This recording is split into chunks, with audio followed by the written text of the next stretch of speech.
Hi, my name is Erwin Garion, 26 years old. Nag-work po ako sa car company as a sales agent. Ako po ay nakaranas ng anxiety because sa nature din po ng work ko. Noong una ko naranasan to yung nagtatrabaho ko sa car company as a sales agent.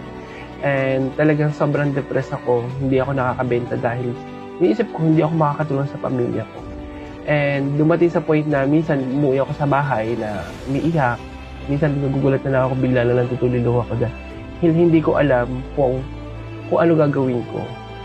Ayun lang, sobrang hirap lang pala na dumating ka sa point ng ganitong punto ng buhay mo. Mahirap pala na magkaroon ka ng anxiety na hindi mo alam kung paano mo siya susolusyonan. Kasi dumating din sa point sa buhay ko na lumalabas ako ng bahay, nakikipag-banding ako sa mga kaibigan ko, pero pag uwi ko ng bahay is lagi na lang ako malungkot, hindi ako makatulog dahil sa dami ko na iniisip.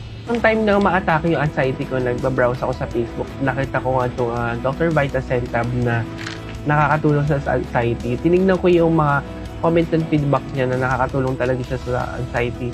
Kaya umorder ako at sinubukan ko to. At talagang nung nakapag-take ako na to na naging maayos yung tulog ko at saka hindi na rin ako ganun na iniisip yung mga problema ko.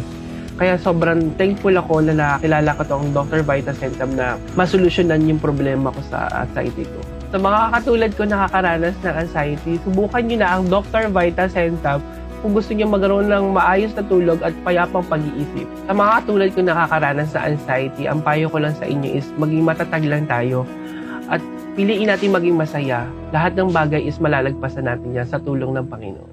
Mahalagang paalala, ang Dr. Vita Zentab ay hindi gamot at di dapat gamiting panggamot sa anumang uri ng sakit.